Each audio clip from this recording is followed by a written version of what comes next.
有沒有發現一件很可怕的事啊？現在的人不是沒有夢想，是夢想一直被生活裝修到爛尾。20歲想改變世界，30歲改變公司，50歲開始研究哪一家骨科掛號比較快。你以為人生最大的問題是沒錢？不是，最大的問題是我到底還能不能重新開始？很多人每天像手機一樣，外觀看起來正常，其實背景程式開了100多個，工作焦慮、家庭壓力、房貸、孩子、健康、AI 會不會取代我？CPU 已經冒煙了。今天以西結40章就是寫給這種人的。等等，你可能會說，不是吧？第40章不是一直在量尺寸嗎？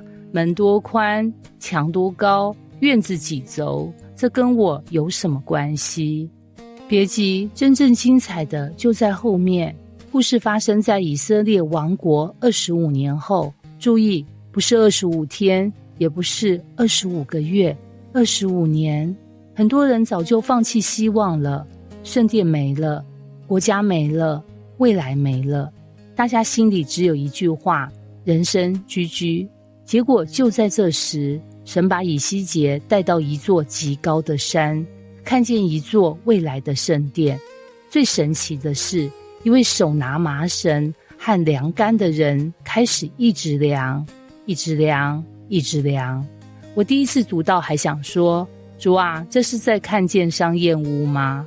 左邊量一下，右邊量一下，門框量一下，院子量一下，到底為什麼？因為神在告訴百姓一件事，我要重建的不只是建築，而是你們失去的盼望。你有沒有發現，裝修房子之前，第一步不是買沙發，而是先量尺寸。如果尺寸沒量好，再漂亮的家具都放不進去。神也是，他先量，不是因為他不知道大小，而是因為他做事有計劃。很多人最大的痛苦就是希望神立刻給答案，神卻說，先讓我重新整理你的生命。我們都希望神像外送平台，下單付款30分鐘後到，最好還免運。可是神比較像室內設計師，他會先拆，再量，再規劃，最後才重建。拆的時候你會一直問，然後呢？神說等等。量的時候你又問，然後呢？神說再等等。等到全部完成，你才會驚呼，原來前面每一步都有意義啊。很多人現在就在神的量尺寸階段，工作卡住，感情停滯，服事沒有突破，你以為神忘了你，其實他正在預備一個你還放不進去的新人生。想想看，如果你買了一張超大的 L 型沙發，結果家門只有70公分，不是沙發不好，是門要先改。很多祝福進不來，不一定是神沒給，而是我們裡面的空間還沒整理。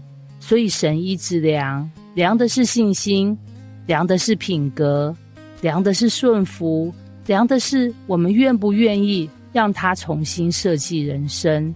更有趣的是，整章幾乎沒有提敵人多強，反而一直描述神的殿，因為神知道人一直盯着問題就會越來越害怕，一直看着神就會越來越有方向哦。今天我們也是每天滑新聞焦慮，滑股市焦慮，滑社群看別人出國又焦慮，最後不是手機沒電，是心先沒電。神卻說，抬頭看我正在建造什麼。真正的信仰不是叫你逃避現實，而是讓你在混亂裡看見神仍然有藍圖。所以以西結40章不是一本建築工程手冊，它是在告訴所有覺得人生毀掉的人，廢墟不是故事的結局，而是神重新施工的起點。也許今天的你，婚姻像廢墟，工作像廢墟，健康像廢墟，甚至信仰也像廢墟。但神沒有站在旁邊嘆氣，他已經拿起量桿，開始規劃新的未來。所以當神還在量，不要急着離開工地哦，因為最美的房子永遠不是拆完那一天，而是完工那一天。金句：當人生只剩廢墟，不代表神放棄了你，他正在量出一個比昨天更榮耀的未來。